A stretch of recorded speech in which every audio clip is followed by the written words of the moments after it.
adanya BPJS Kesehatan, yaitu kisaran sekitar tahun 2011, itu hampir 56% populasi kita itu belum memiliki jaminan kesehatan. Dan jaminan manfaat secara komprehensif hanya program Jamkesmas sekitar 74,6 juta dan Askes 18,8 juta. Lebih dari 80% rumah tangga menghabiskan 60% pendapatannya sebulan itu untuk belanja makanan. Nah, sedangkan 9,45% dengan riwayat rawat inap minimal 1 kali per tahun dan tidak memiliki jaminan asuransi kesehatan.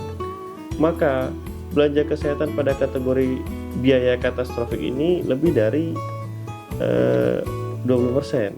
Proporsi rumah tangga di Indonesia yang menghadapi pembayaran katastrofik itu yang lebih dari batasan 40% sebesar 1,26% dari jumlah penduduk. Nah, dalam membuat undang-undang SJSN ada beberapa asas gitu. Yang pertama, asas tujuan atau prinsip dari SJSN, yang kedua BPJS, yang ketiga DJSN, yang keempat kepesertaan dan iuran, yang kelima program jaminan sosial, dan yang terakhir adalah pengelolaan dana jaminan sosial. Nah, terkait asas itu, apa asasnya? Yaitu kemanusiaan, manfaat, dan keadilan sosial. Tujuannya apa? Memberi jaminan terpenuhinya kebutuhan dasar hidup yang layak, yaitu kesehatan. Nah, prinsipnya seperti apa? Prinsipnya itu gotong royong, nirlaba, keterbukaan, kehati-hatian, akuntabilitas, dan lain sebagainya. Dan hasil pengelolaan dana jaminan sosial sepenuhnya untuk pengembangan program. Nah, pembentukan BPJS dengan Undang-Undang Pasal 5. Kemudian pembentukan Dewan Jaminan Sosial Nasional, itu apa fungsinya, apa tugasnya, wewenangnya seperti apa, keanggotanya seperti apa, dan sekretariatnya seperti apa. Nah, pesertanya siapa aja? Yaitu pemberi kerja itu wajib mendaftarkan pekerja formal itu menjadi peserta. Pembayaran iuran adalah pemberi kerja dan pekerja, jadi patungan. Pekerja 1%, pemberi kerja 4%, misalnya kalau biayanya 5%. Nah, kemudian pemerintah mendaftarkan dan membayarkan iuran bagi fakir miskin sesuai dengan pasal 13 sampai dengan pasal 17. Bagi yang pekerja sektor informal seperti apa? Ya, mereka bisa mendaftarkan sendiri gitu, ikut bergabung di BPJS. Nah, dia yang menanggung biaya fullnya, misalnya 5% dari gaji pokok, ya dia tanggung semua 5%. Sedangkan pekerja formal maka ada sebagian yang dibayarkan oleh perusahaan, ada sebagian yang dibayarkan. Kemudian program jaminan sosial meliputi jaminan kesehatan, ada jaminan kecelakaan kerja, ada jaminan kematian, pensiun, dan juga hari tua. Nah, pengelolaan dana jaminan sosialnya seperti apa? Itu dana jaminannya itu dikelola dan dikembangkan oleh BPJS. Subsidi silang antar dana jaminan tidak diperbolehkan, dan cadangan teknis wajib dibentuk oleh BPJS. Pengawasan terhadap pengelolaan keuangan BPJS dilakukan oleh instansi yang berwenang. Nah, prinsip-prinsip asuransi sosial itu yang tadi sudah saya sampaikan, yaitu yang pertama adalah gotong royong dan kepesertaannya bersifat wajib. Iuran berdasarkan persentase upah atau penghasilan dan bersifat nirlaba, tidak mencari untung. Sama prinsip ekuitas, yaitu kesamaan dalam memperoleh pelayanan sesuai dengan kebutuhan medisnya yang tidak terikat dengan besaran iuran yang telah dibayarkannya. Jadi jika Anda bayar 80.000 pun itu pelayanannya akan sama dengan yang membayar 100.000. Mungkin bedanya hanya kalau dulu ruang kelasnya, ruang bangsalnya, dan lain sebagainya. Tapi saya rasa ada peraturan terbaru yang mana rumah sakit disuruh menghapuskan kelasnya untuk BPJS gitu. Sudah tidak ada kelas 1, kelas 2, kelas 3, semuanya sama gitu. Nanti kita cek lagi ya, apakah sistem seperti itu berjalan dengan baik atau tidak. Nah, ada beberapa garis besar paket manfaat jaminan kesehatan nasional. Ini terkait dengan Undang-Undang SJSN pasal 22. Yang pertama adalah manfaat jaminan kesehatan bersifat pelayanan perseorangan berupa pelayanan kesehatan yang mencakup pelayanan yaitu promotif. Yang kedua preventif, yang ketiga kuratif, dan yang keempat adalah rehabilitatif, termasuk obat dan bahan medis habis pakai yang diperlukan. Untuk jenis pelayanan yang dapat menimbulkan penyalahgunaan pelayanan, peserta akan dikenakan urun biaya agar peserta itu tidak semaunya gitu ya untuk meminta pelayanan-pelayanan yang lebih jika tidak diperlukan. Nah, kapan BPJS ini dimulai? Sejarahnya BPJS ini dimulai pada Januari 2014 dan melakukan pengelolaan yang pertama jaminan kesehatan PNS, pensiunan, dan veteran, yaitu kemudian ada juga JPK Jamsostek, kemudian ada jaminan kesehatan bagi TNI dan Polri, kemudian ada Jamkesmas, dan ada juga jaminan kesehatan yang diselenggarakan oleh perusahaan-perusahaan. Kemudian ada juga peserta baru. Nah, BPJS itu apa sih? Yaitu Badan Penyelenggara Jaminan Sosial. Dia berbadan hukum publik yang dibentuk dengan UU untuk menyelenggarakan program-program jaminan sosial, yaitu jaminan kesehatan, jaminan kecelakaan kerja, jaminan kematian, jaminan hari tua, dan juga jaminan pensiun. Kemudian apa saja tugas dari BPJS ini? Yang pertama, memungut dan mengumpulkan iuran dari peserta dan pemberi kerja. Yang kedua, menerima bantuan iuran dari pemerintah.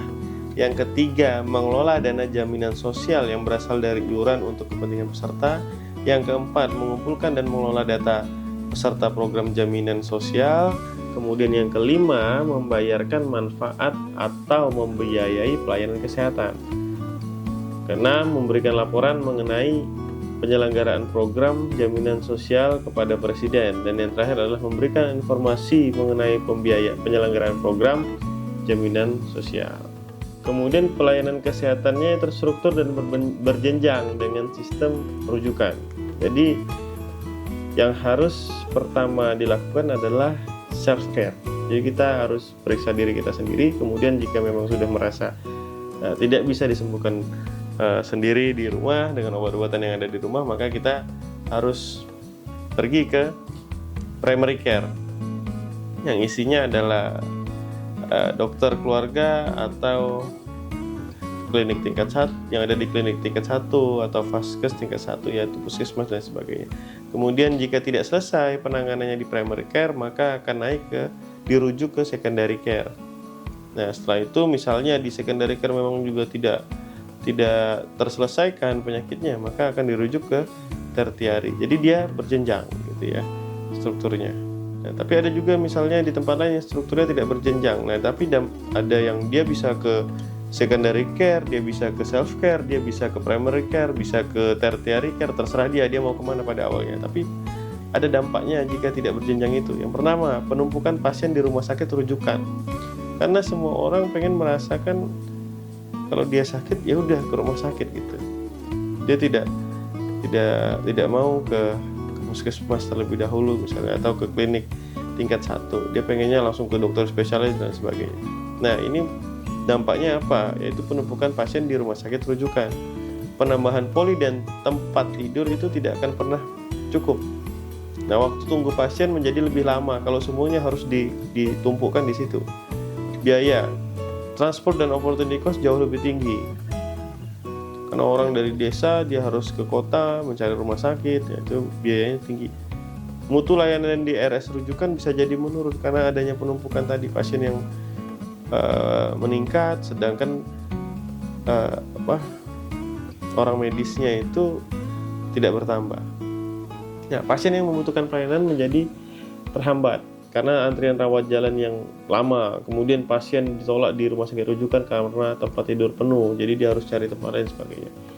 Nah, transfer knowledge ke layanan primer tidak terjadi karena tidak berjenjang itu. Padahal tadi ada hal yang harus dilakukan gitu, yaitu promotif, preventif, kemudian kuratif gitu ya. Nah, tidak meratanya fasilitas kesehatan. Kemudian tadi saya bilang promotif, preventif, rehabilitatif, dan itu kurang berfungsi. Orang langsung maunya ke kuratif.